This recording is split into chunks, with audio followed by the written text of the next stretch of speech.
فکر کرنے والی بات ہے. میرے اوپر حملہ ہوتا ہے, ایکس پرائم منسٹر, وہ پہلے میں کہتا ہوں کہ یہ حملہ ہونے والا ہے, میں بتایا سب کو, میں نے میڈیا پہ گیا, لیکن جنہوں نے حملہ کیا وہ سارے اقتدار میں بیٹھے تھے. ایک ڈرٹی ہیری تھا, وہ بھی پاور میں تھا, اس کے پاس ساری اندرونی پاور ہے. دوسری طرف رانا ثناء اللہ اور شہباز شریف. اب جب مجھے پتا تھا کہ یہ ساری جو پلاننگ ہو رہی ہے, کیوں اس کے بعد ہمیں تو پوری خبریں آ رہی تھی اور اندر سے خبریں آ رہی تھیں کہ یہ ہونے والا ہے. تو جب یہ ہوا, جب میرے پر وہ وزیر آباد میں انسیڈنٹ ہوا, تو میں اس کے اوپر ہم کافی بات چیت کر چکے ہیں کہ انہوں نے ایک دم کہہ دیا کہ ایک شوٹر ہے. جو جے آئی ٹی بیٹھی اس نے تھوڑی دیر کے بعد ثابت کر دیا 3 شوٹر تھے. اس کا فرینزک تھا بھی, 3 جگہ سے گولیاں, وہ خول ملے گولیوں کے.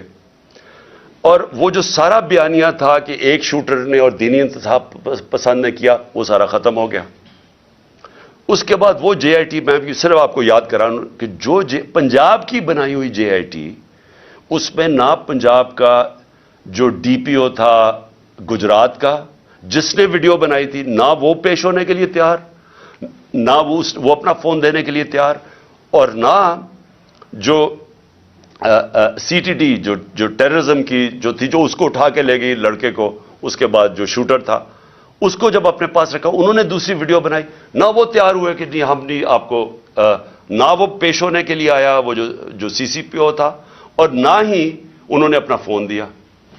یعنی پنجاب گورنمنٹ کی جے آئی ٹی کی انہوں نے خلاف ورزی کی. میں یہ پھر رول آف لا پہ آ رہا ہوں کہ یہ جب اس طرح ہونا شروع ہو جائے تو گورنمنٹ تو ختم ہو جاتی ہے.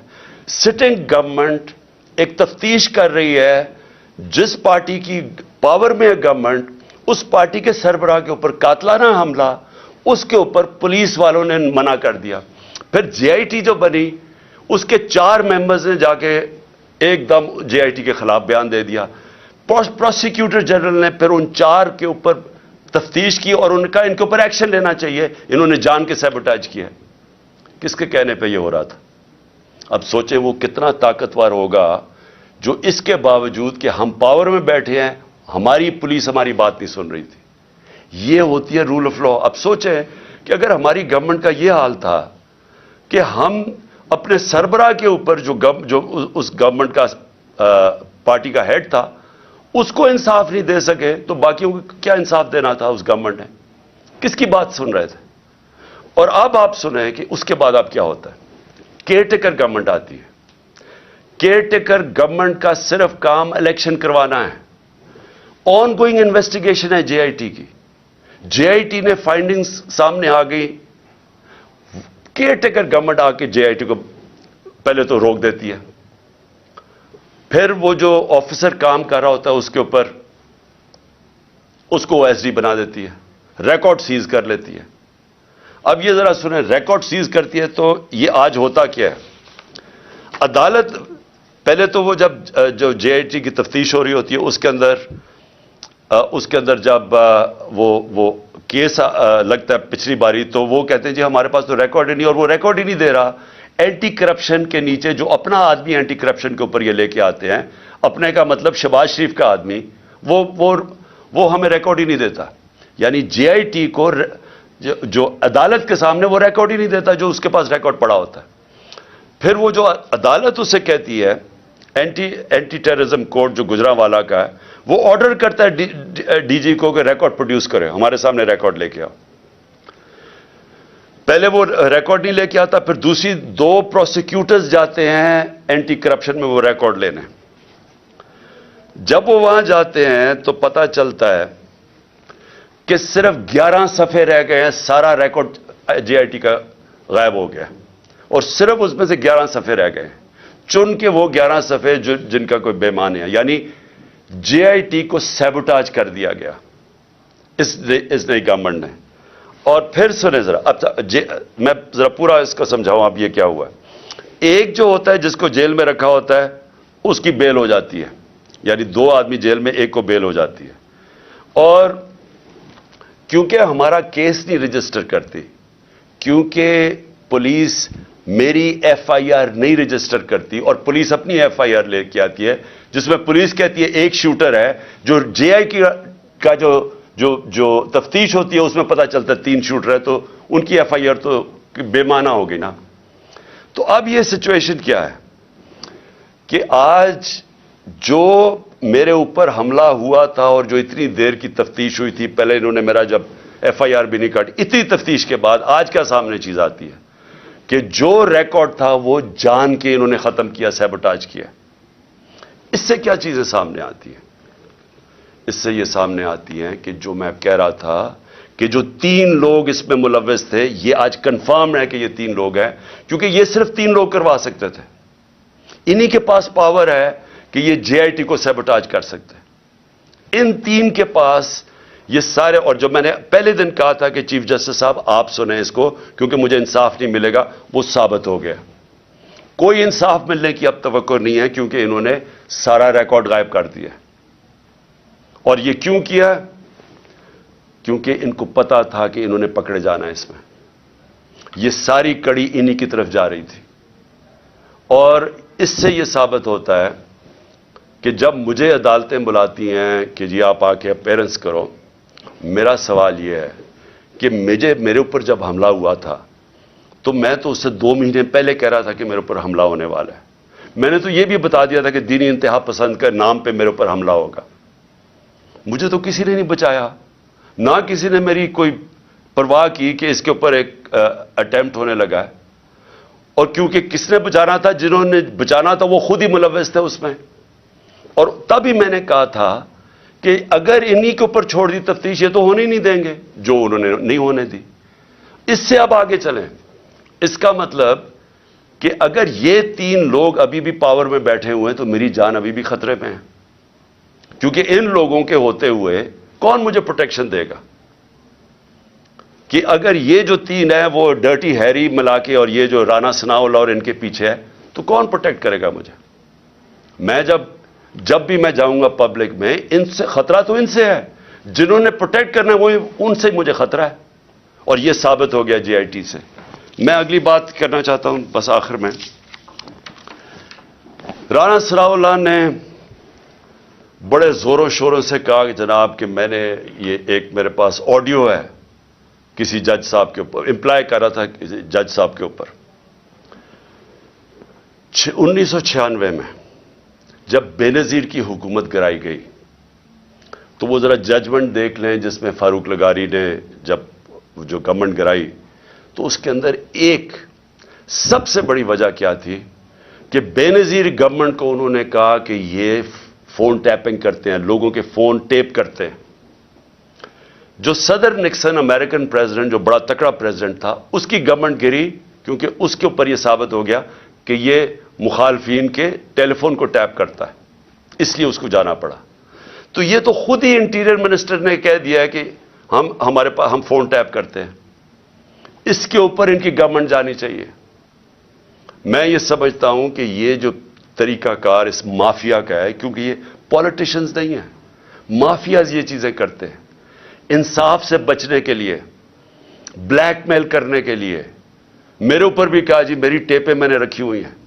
میں ایز پرائم منسٹر، میں نے عدالت میں بتایا ہوا ہے کہ میری پرائم منسٹر کی سیکیور لائن سے میری وہ مجھے انہوں نے ٹیپس بنائی ہوئی تھی اور میری سیکیور لائن کے اوپر میرے پرنسپل سیکرٹری سے بات چیت انہوں نے ایجنسیز نے پبلک کر دی. تو اگر اس کے اوپر ایکشن نہیں لیا جائے گا، یعنی میں اب اپنی عدلیہ سے کہنا چاہتا ہوں کہ یہ تو ملک کو بالکل ہی، یعنی آپ پہلے تو یہ جو عدلیہ فیصلہ کرتی ہے اس پہ نہیں چلتے.